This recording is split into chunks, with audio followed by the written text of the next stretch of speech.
Olá pessoal, meu nome é Rodney Antônio do Nascimento, eu sou professor de Filosofia na Universidade Federal de São Paulo e vou tratar hoje com vocês a respeito do tema de ética e filosofia política, não é? A ruptura entre ética e política no mundo moderno.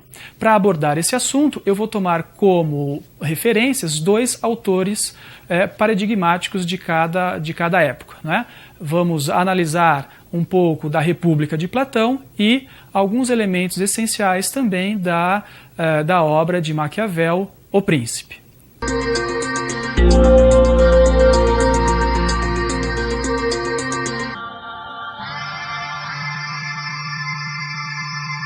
Antes de abordar propriamente as ideias de Platão, é importante compreender o contexto no qual a obra se insere, não é, para ter uma noção do que significa o projeto, na verdade, da República, não é? A obra fundamental de Platão, como eu disse para vocês, que nós vamos tentar analisar aqui, evidentemente, alguns aspectos gerais dessa obra.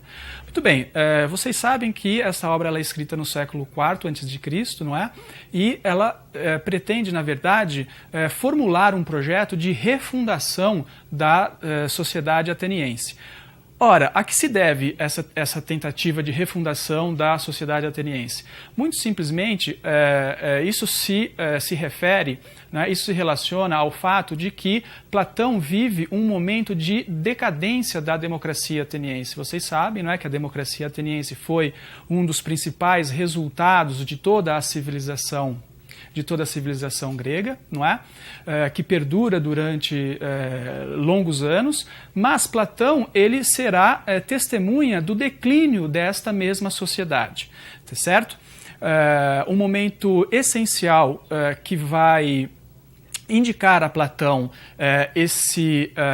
essa passagem crítica, né, esse momento crítico da sociedade ateniense, será justamente a condenação de Sócrates, né? Sócrates será condenado pela cidade, né, por provocar a juventude ateniense a contestar os valores da cidade e será visto então como alguém insubordinado e que merece, portanto, não é, a condenação à morte. Ora, Platão, como discípulo de Sócrates, considera que aquilo era o sinal extremo do esgotamento da democracia ateniense e então ele vai se colocar como projeto filosófico, não é, a tentativa de repensar os fundamentos da própria sociedade, não é? E se nós pegarmos então lá a República, o que nós vamos ver é exatamente um novo modelo de sociedade, em que o Estado, a política, terá justamente como função resgatar os valores, resgatar a ética, não é, que segundo Platão acreditava, estavam na origem da sociedade ateniense, valores esses que eram aqueles, na verdade, defendidos por Sócrates e que a cidade não soube honrar, não é? De modo que a República vai se colocar, não é, no seu sentido maior, né, enquanto projeto de refundação da sociedade, como uma tentativa de reunificar a ética e a política, né? Quer dizer, colocando a política, né, como atrelada fortemente à ética e, mais do que isso, como colocando a própria ética como sua finalidade, não é? Esse projeto, não é, que nós procuraremos entender, não é, nessa aula. Muito bem, mas como eu dizia para vocês, procurando então traçar um pouco esse contexto de esgotamento da democracia ateniense, eu gostaria de destacar para vocês pelo menos 3 aspectos, né? O primeiro deles seria exatamente a restrição da democracia na sociedade ateniense. Ora, vocês sabem muito bem, não é, que a democracia ateniense ela é uma democracia direta, não é? No entanto, poucos participavam desta democracia. Não é? Poucos, de fato, tinham acesso à tomada das decisões, não é, sobre os destinos da cidade.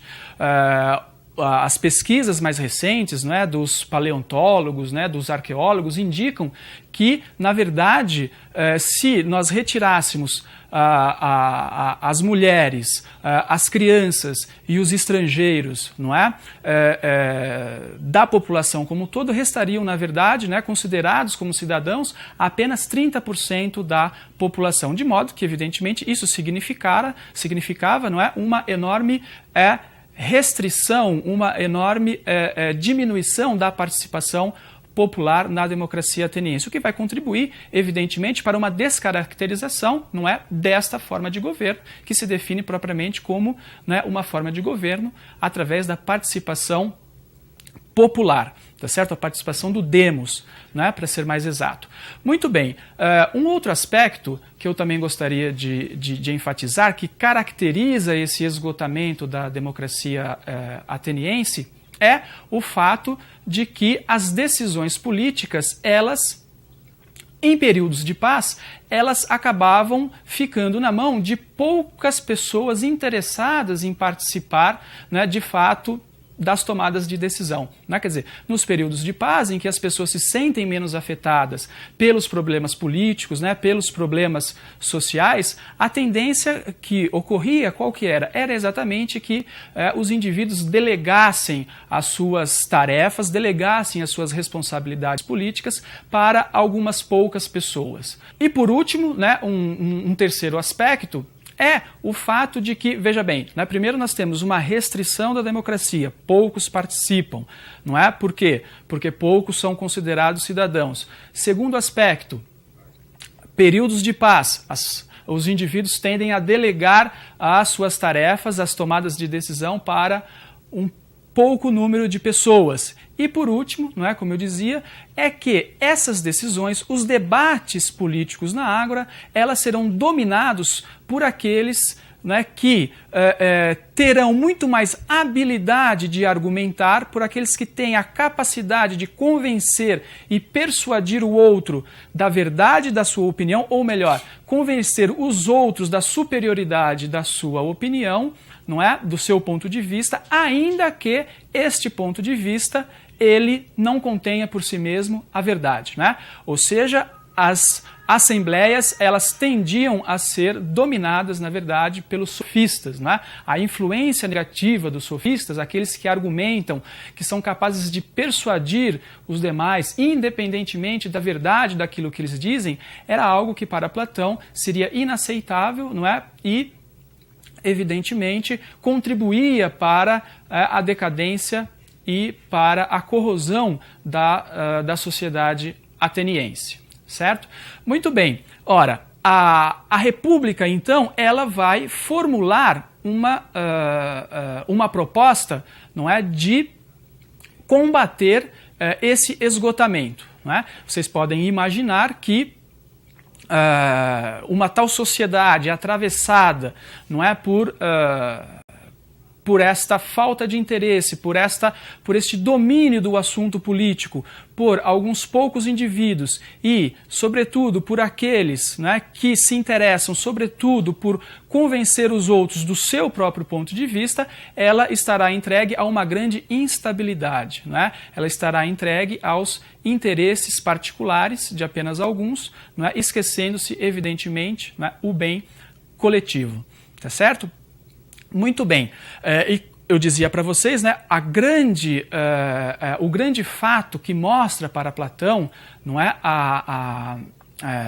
o ponto, não é, de chegada, a linha de chegada, a linha final desta sociedade, vai ser exatamente a morte de Sócrates, não é? A partir da morte de Sócrates, então, Platão considera que não é mais possível transformar esta sociedade, não é? Não é mais possível resgatar, sem transformações radicais, a sociedade ateniense, não é? Restando apenas como tarefa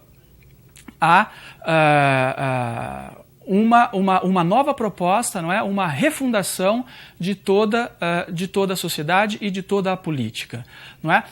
Muito bem, mas onde é que Platão vai encontrar este novo modelo de sociedade, não é? Onde é que ele vai se inspirar para formular um novo projeto de sociedade. Qual seria, então, o critério para refundar a sociedade ateniense?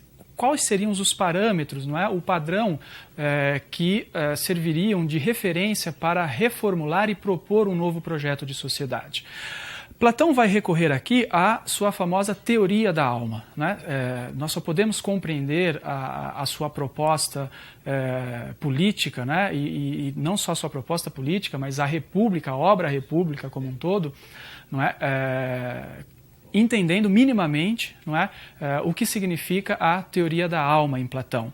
É óbvio que aqui nós não poderemos, não é, aprofundar esse tema, mas é possível ao menos indicar alguns traços essenciais, não é, do que Platão entende pela teoria da alma e que vai servir depois como fundamento da sua república.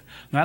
O que nós perceberemos é que haverá uma homologia entre a alma do indivíduo e a estrutura da sociedade, não é? A sociedade ela deve repousar justamente sobre a estrutura da alma, a estrutura do indivíduo. E é o equilíbrio do indivíduo que, na verdade, vai assegurar o equilíbrio da cidade. Tá, ok? Muito bem. Então, o Platão vai conceber a alma humana como constituídas de três partes, ou podemos dizer de três almas. Eu gostaria de ler com vocês aqui como é que ele divide essa hierarquia da alma.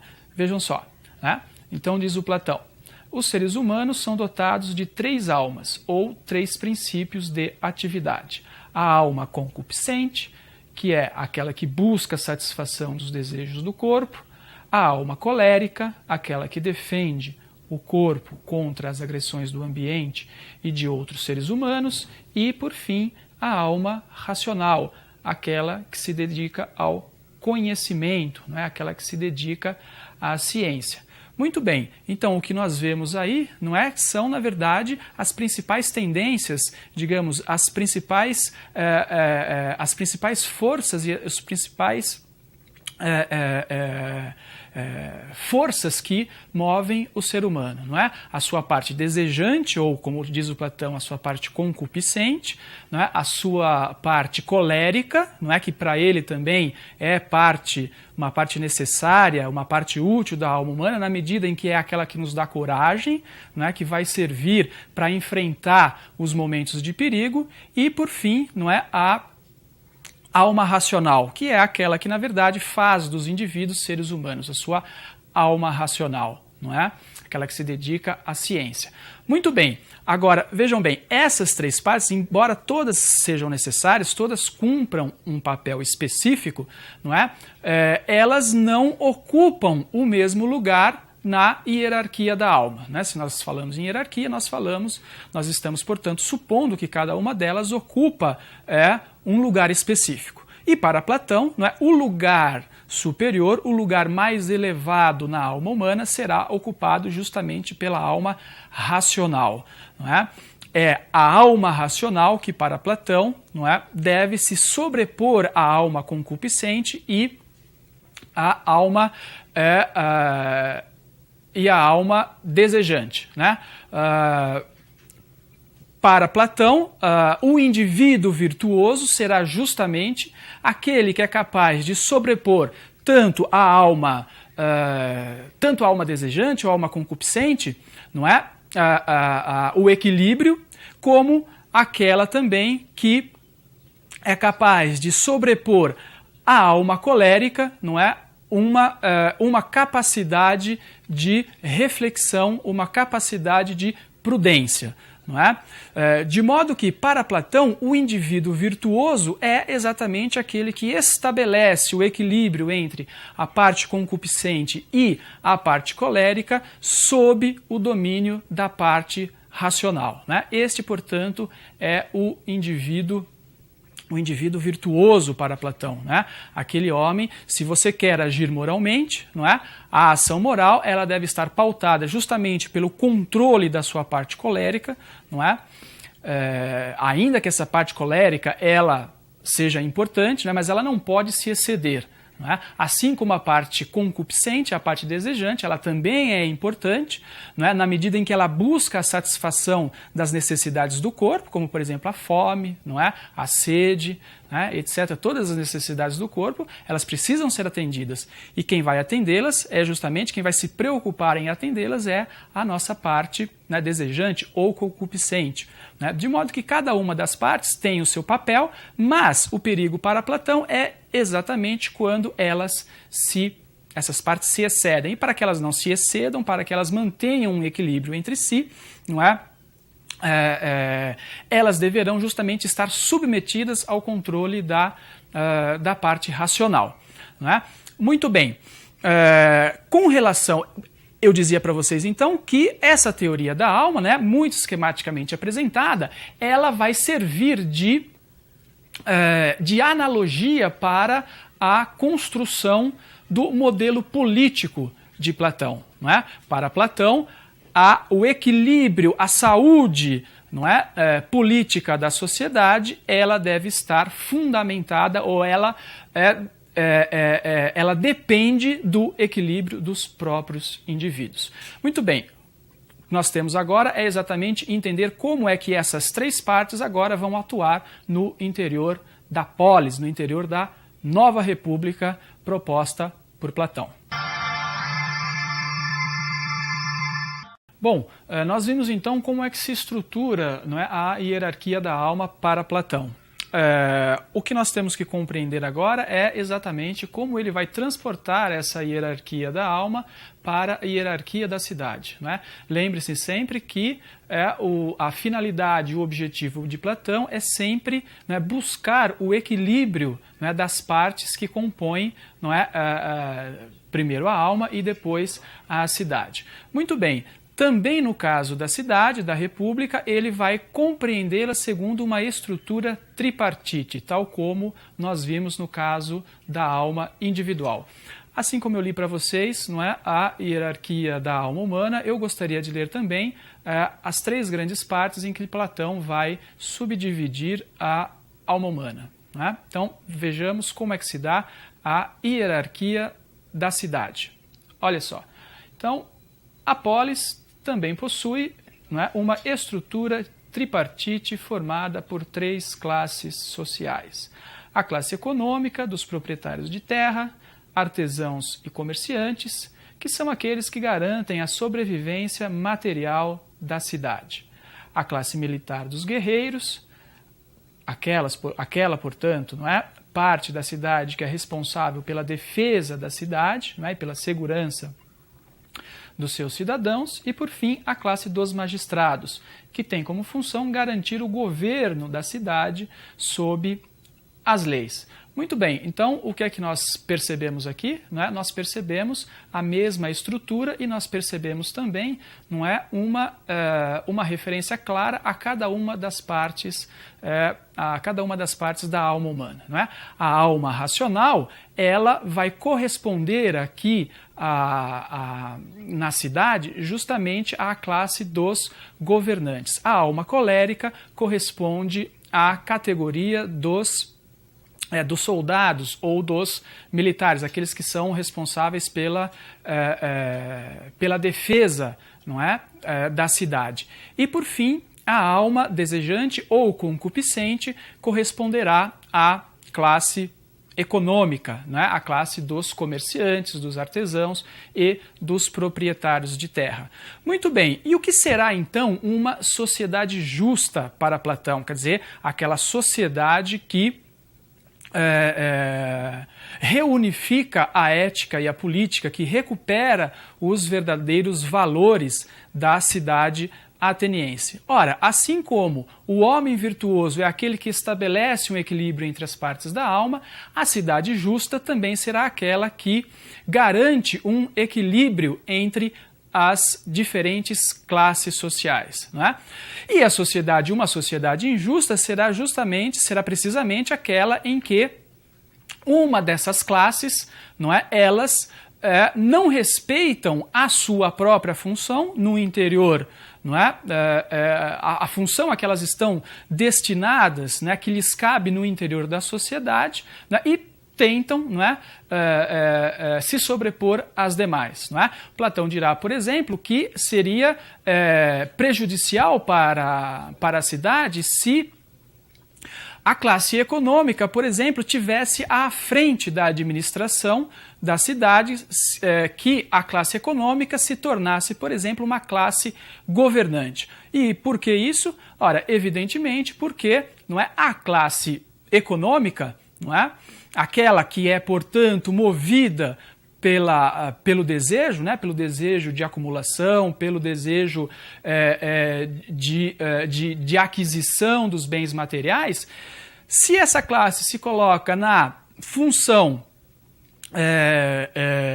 de governante, evidentemente que ela não terá como objetivo, não terá como finalidade a busca do bem comum, mas terá como finalidade a busca dos seus próprios interesses, tá certo? O que evidentemente não negaria toda o objetivo e negaria todo o sentido da própria república, que é a realização do bem comum. Do mesmo modo, na classe militar, aqueles que defendem a cidade, embora cumpram uma função importante, também esses não podem, sair da função que lhes é atribuída.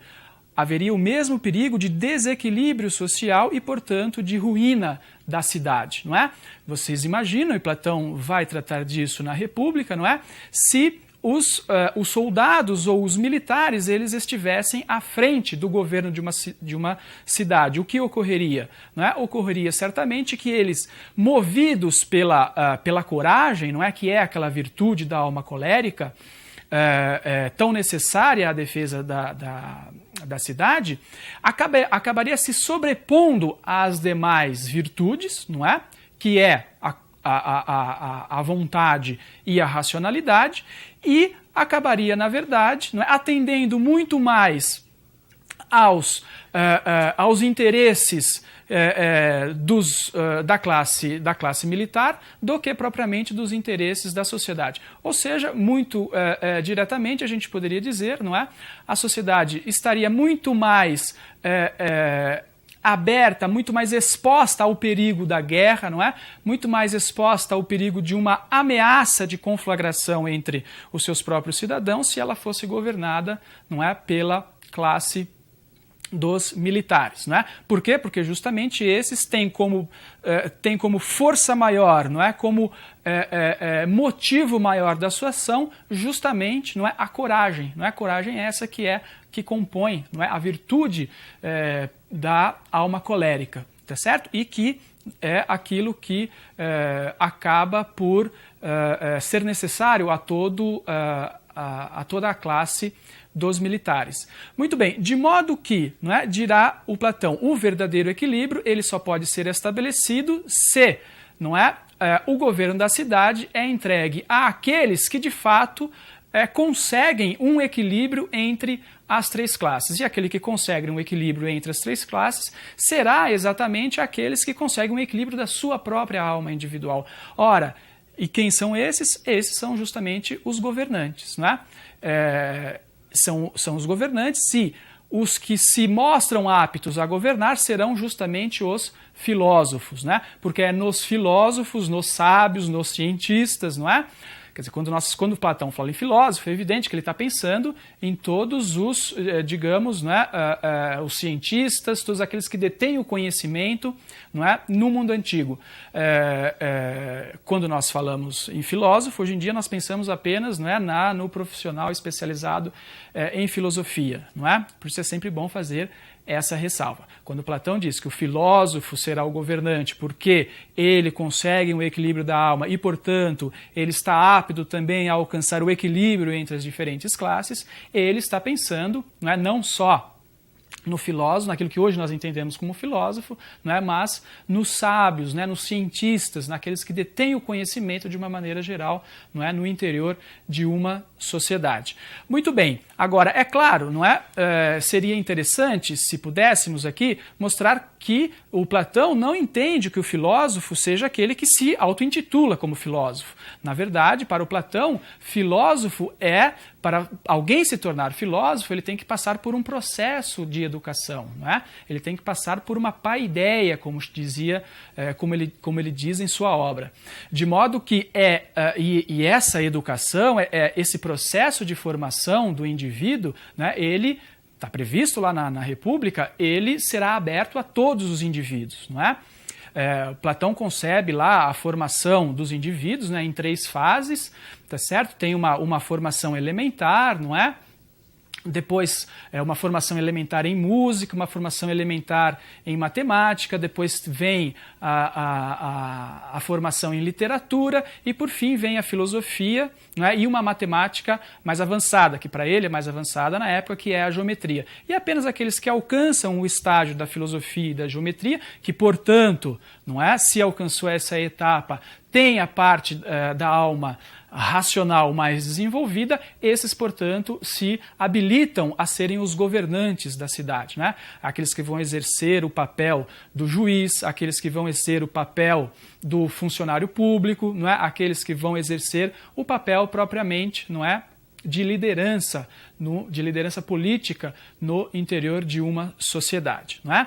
Mas vejam, é importante também a gente lembrar o seguinte: quando ele está designando aqui um grupo de indivíduos para desempenhar uma tarefa e outros para desempenhar outras tarefas, não é? Nós devemos perceber o seguinte, que, na verdade, se de fato a sociedade alcança um equilíbrio, não é? Essa hierarquia entre os indivíduos, essa hierarquia entre as classes, ela na verdade não significa digamos, uma hierarquia qualitativa, ela não significa uma hierarquia que vá diminuir o papel de um grupo ou de outro. Não, por quê? Porque, na verdade, o equilíbrio entre as diferentes classes, na verdade, apenas atende ao quê? Atende à própria natureza, atende à própria estrutura ou à própria hierarquia da alma de cada indivíduo.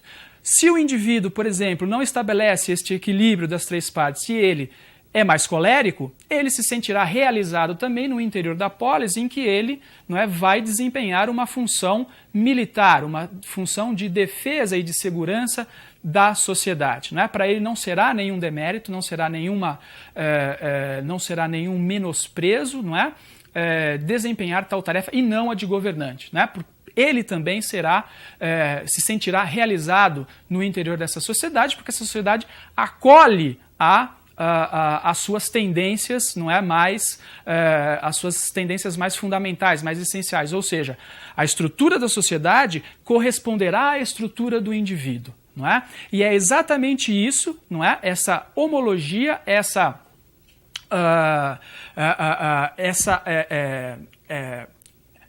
esse emparelhamento entre as duas esferas, não é? Que Platão vai entender como sendo, não é, a realização da justiça.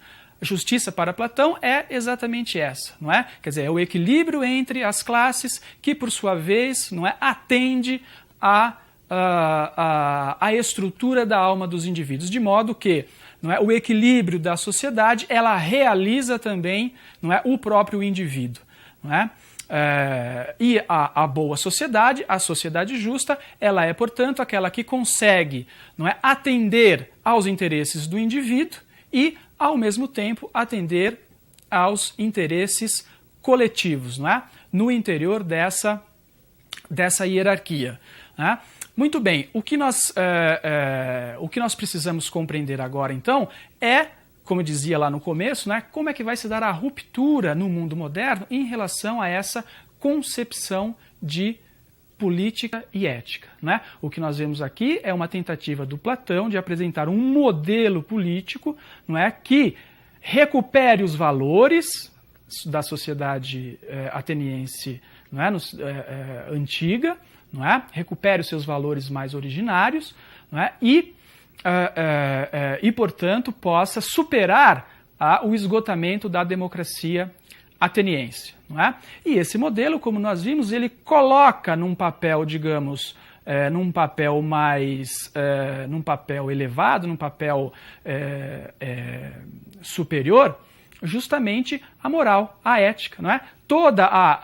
O modelo social, toda a república, ela visa o quê? Ela visa atender ao indivíduo, não é? Ela visa atender a satisfazer a alma do indivíduo. E na medida em que a alma do indivíduo, não é, ela se une à estrutura da sociedade, não é, nós temos a realização da justiça, não é? Então é um modelo clássico, nós encontramos em Platão um modelo clássico de pensar a relação entre ética e política como uma unidade, não é? O que nós veremos, não é, com o Maquiavel daqui em diante é justamente que ele vai separar esses dois domínios, o da ética e o da política, não é? A maneira como ele concebe isso, evidentemente, está ligado, não é, ao contexto histórico da sua época, né? Está ligado a certas circunstâncias nas quais ele vive, não é? E que nós precisaremos também compreender. Vamos entender então o que significa, não é, a ruptura entre ética e política instaurada por Maquiavel no mundo moderno, não é? Para Maquiavel, agora a finalidade da política ela não será mais o bem comum, isto é, a ética, mas muito simplesmente o objetivo da política agora será a tomada de poder e a manutenção do poder, não é? Então, a questão central que se coloca Maquiavel é essa, não é? Como tomar o poder e como se manter no poder, não é? Uma outra coisa importante também, não é? Digamos, no modelo maquiaveliano, né? No paradigma maquiaveliano, e a ruptura que ele instaura é exatamente o modo como ele concebe o governante, né, que agora ele chamará de o príncipe. Né? Para Maquiavel, o príncipe agora ele não deve ser mais um homem virtuoso, não necessariamente, não é, como o governante de Platão. Não é? O governante de Platão é aquele que conhece a verdade, é aquele que conhece o bem, e por isso é aquele que está apto a desempenhar o papel político. Né? Ora, Maquiavel dirá que um sábio, aquele que conhece a verdade, não necessariamente ele está qualificado para desempenhar uma função política. Não é? Para Maquiavel, a principal qualidade do governante deverá ser agora o que ele chama de virtude. Não é? E virtude não é virtude. Não é? Não podemos confundir essas duas coisas. Virtude é uma qualidade moral. Tá certo? E Platão dizia, a principal virtude do governante qual que é? O conhecimento. Por isso que o filósofo, né, é aquele que está melhor habilitado para ser o governante. Para Maquiavel, a melhor qualidade, a qualidade que deve apresentar o bom governante é, na verdade, a virtude. E o que é a virtude? A virtude é a capacidade, não é, do príncipe de dominar a fortuna, de controlar a fortuna, não é? E é importante enfatizar esses termos: controlar, dominar, não é? Subjugar a fortuna. Por quê? Porque todos esses termos eles revelam uma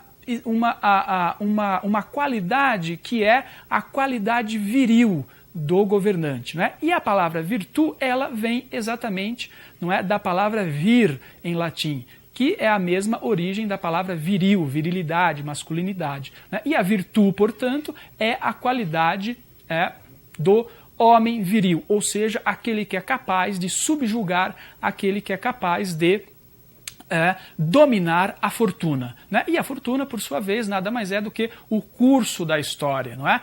Curso esse que, para Maquiavel, é sempre imprevisível. Não é? Ele está sempre ele tende sempre a escapar do controle humano. Né? É óbvio, dirá o Maquiavel, não é?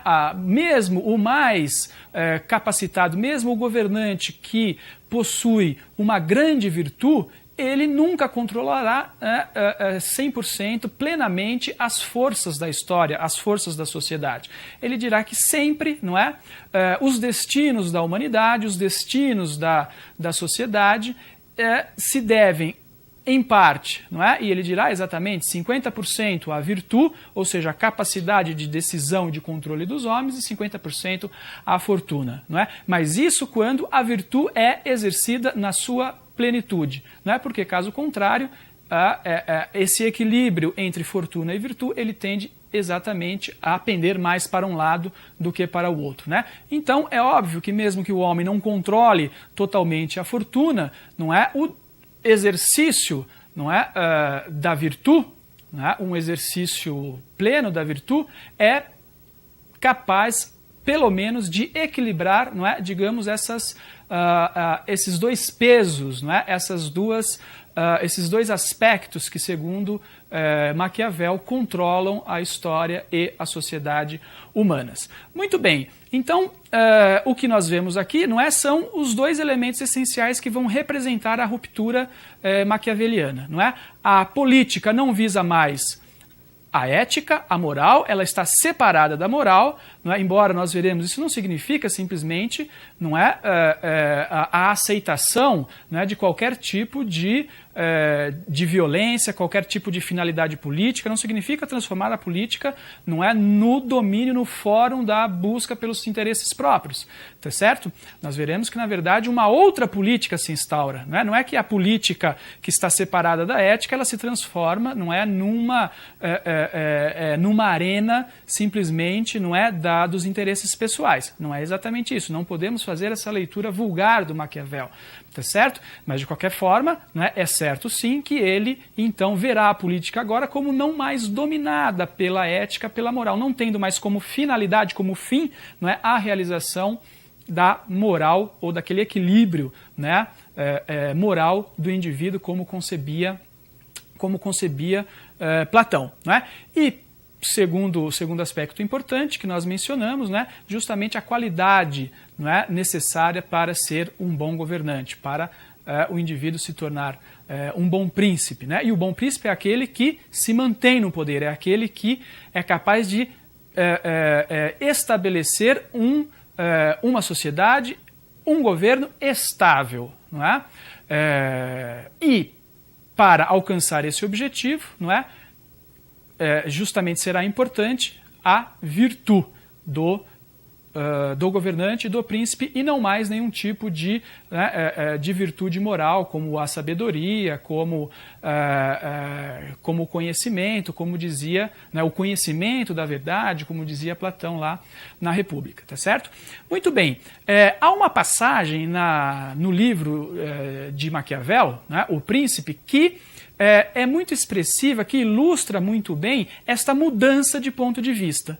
Eu gostaria de ler para vocês, justamente para exemplificar um pouco com o texto do Maquiavel, essa ruptura que eu estou tentando explicar para vocês, que eu estou tentando indicar. Essa passagem deixa muito claro, né, essa mudança de perspectiva, não é? Essa diferente maneira de olhar agora a política como um campo de ação, como um objeto de reflexão, não é? Que obedece a uma regra nova, que obedece a uma regra própria, na verdade, né? Que funciona de acordo com os seus próprios critérios, e não mais com os critérios da ética, os critérios da religião, como foi o caso, por exemplo, lá no mundo medieval também, né? Se lá no mundo antigo nós vimos, né, que a política ela era vista, não é, como sendo governada pela ética, ou pelo menos idealmente, no mundo medieval os filósofos conceberão sempre a política em função da religião, não é?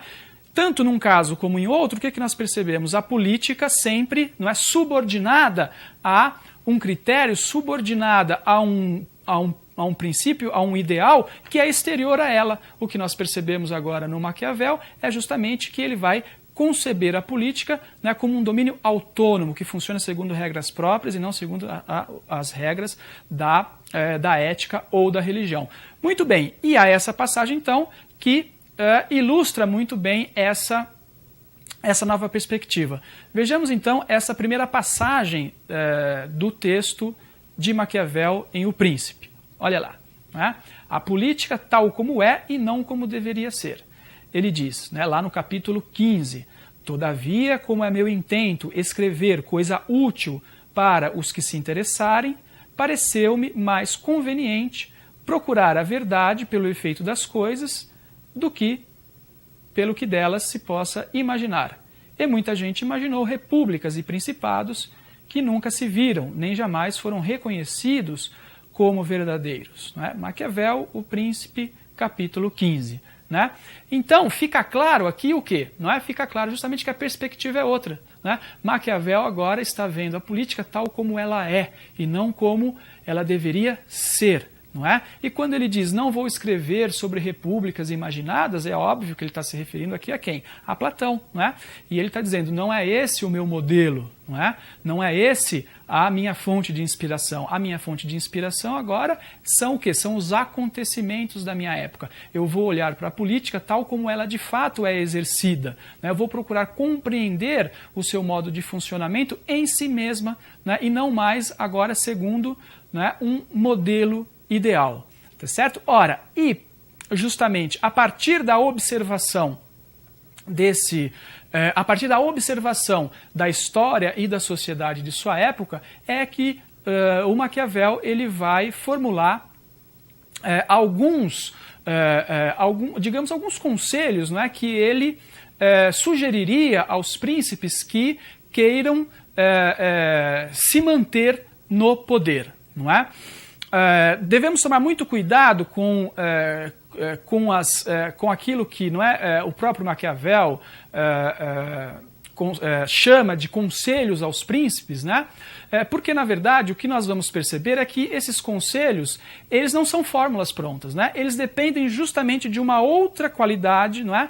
Eles dependem de uma outra capacidade que é exatamente a prudência. Não é? O que será a prudência? Será a habilidade de saber dosar meios e fins, é a capacidade de saber reconhecer o momento oportuno para aplicar a medida necessária naquele instante. Não é? De modo que se nós temos lá um conselho geral que devem todos os príncipes, não é, tomar para si, o que Maquiavel não dirá, não é, o que ele não oferece, é justamente como aplicar esses conselhos. Ora, esses conselhos eles dependerão sempre do quê? Do momento, da situação e da circunstância em que vive cada príncipe, de modo que, não é, a tarefa principal sempre caberá ao próprio governante, aos próprios indivíduos, não é? Muito bem, então o Maquiavel dirá o seguinte, em vista da imprevisibilidade da história, não é? Em vista da necessidade ao mesmo tempo de se manter no poder, o que será necessário agora ao príncipe, ao bom príncipe? Será justamente, não é, não fazer o bem, mas aprender, inclusive, a fazer o mal quando necessário. Né? Será preciso ao príncipe também a coragem de tomar medidas drásticas, de usar da violência e da crueldade, se necessários, não é, para alcançar os seus objetivos. Não é? Digamos, essa orientação de Maquiavel é justamente aquela que deu maior margem à discussão e polêmica. Né? Foi daí que surgiu a ideia de que Maquiavel justifica todos os meios em nome dos fins. Não é? Então você pode usar da crueldade, você pode usar da violência, não é? Você pode usar da corrupção, você pode usar de todos os meios possíveis para alcançar determinados fins. Então ele justificaria os meios em nome dos fins. Ora, a verdade é que o Maquiavel ele nunca disse isso, ele nunca afirmou, na verdade. Ele nunca escreveu essa frase, não é? Porque o que ele está dizendo, de fato, é exatamente que a boa ação política, ela agora depende muito mais da prudência do governante, não é? O governante, é óbvio que ele pode usar a violência, ele deve usar a violência se necessário, ele deve usar a crueldade se for necessário, ele deve eliminar até um inimigo político, não é? Mas ele não pode transformar isso no fim mesmo da sua ação política, não é? Porque se ele transformar a crueldade, a violência e a eliminação física como seu objetivo, ele simplesmente vai virar um tirano, não é? E ao virar um tirano, o que ocorre, não é? Mais cedo ou mais tarde, dirá Maquiavel, inclusive ele dá o exemplo histórico de César Borgia, não é? O tirano, ele faz com que, na verdade, né, na tentativa de dominar os outros, na tentativa de se impor, ele provoca, na verdade, a ira, não é, dos seus... ele provoca a ira de todos, dos seus inimigos e também dos seus aliados, não é, que acabam se voltando contra si e acabam derrubando, não é, o próprio governante, não é? Muito bem, então vejam só, o que o Maquiavel está indicando é justamente a necessidade de uma nova ação política, pautada agora por outros critérios, não é? E critérios esses que não tem nada a ver com a ética, não tem nada a ver com a moral e não tem nada a ver com a religião. Agora, simplesmente, o que move o político, né, o que move o governante é a manutenção do poder, e a manutenção do poder, ela exige o quê? Ela exige a virtude, capacidade de adequar meios e fins, não é? A capacidade, portanto, de prudência, ou seja, de reconhecer o momento certo para tomar a medida certa, não é? Muito bem, eu gostaria também, a esse respeito, de ler um último trecho do Príncipe de Maquiavel, né, que ilustra muito bem o que eu estou tentando dizer para vocês. Vamos lá? Mandamento básico, não é? Prudência para reconhecer as necessidades de cada momento. Abre aspas, observarei que o mesmo príncipe pode um dia ser bafejado pela sorte e no dia seguinte estará arruinado, sem que aparentemente tenha mudado de caráter, ou sob qualquer outro aspecto. O príncipe que baseia seu poder inteiramente na sorte se arruína quando esta muda. Acredito também que é feliz quem age de acordo com a necessidade do seu tempo e da mesma forma é infeliz quem age opondo-se ao que o seu tempo exige. Maquiavel, Príncipe, capítulo 25, não é? Muito bem, então fica claro nessa passagem, não é? Qual é agora a qualidade que deve nortear, não é? Qual é o princípio que deve nortear a ação do príncipe, né? A ação do príncipe deve, portanto, não se basear na sorte, não é? Ou seja, na fortuna, simplesmente, porque a fortuna ela se reorienta a cada instante, não é? Ela aponta a cada instante para uma certa direção da história e, portanto, o indivíduo sempre estará perdido, não é? Se simplesmente quiser seguir a fortuna, o que ele deve fazer, o homem de virtude, é agarrar a fortuna, submeter a fortuna aos seus próprios fins, à sua própria finalidade. Não é? Muito bem, então vejam só, não é? O que Maquiavel está aqui fazendo é, na verdade, instaurando uma nova lógica da política. Não é? Não é simplesmente a política como um jogo de vale-tudo, mas é a política agora, não é? Vista como um campo de ação humana, não é? Autônomo, né? Um campo de ação que não está submetido nem à moral, nem à religião, nem à ética e nem à fortuna.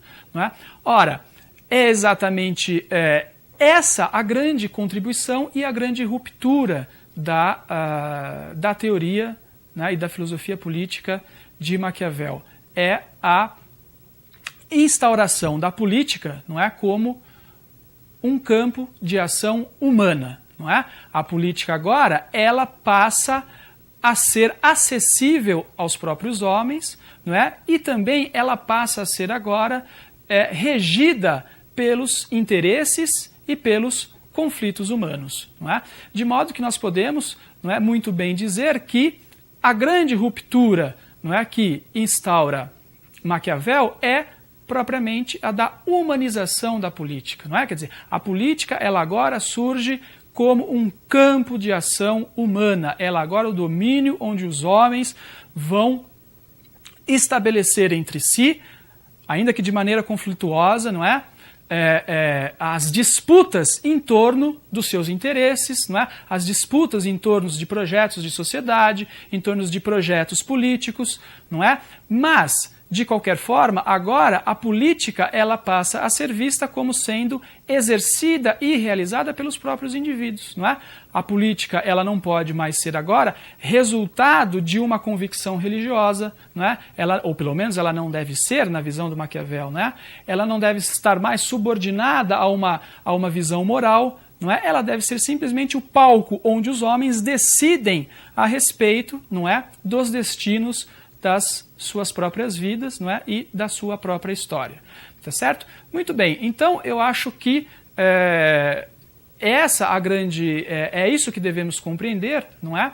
para além da visão e da interpretação fácil, não é, da obra de Maquiavel, simplesmente como aquele que vê a política, não é, como um lugar em que os indivíduos agem sem escrúpulo, um lugar em que os indivíduos buscam apenas os seus interesses individuais, não é, daquele em que os governantes fazem de tudo para alcançar os seus próprios interesses, não é? Na verdade, né, o que Maquiavel faz é instaurar a política, não é, como a arena, como o campo, como o palco, não é, dos conflitos humanos, né? O lugar onde os homens decidem de fato sobre aquilo que eles querem ser e sobre aquilo que eles devem ser. Tá ok? Muito bem, espero então ter ficado claro, não é, o tema da nossa aula, não é? E espero, portanto, ter contribuído aí um pouco para a compreensão de vocês a respeito da ética e da filosofia política.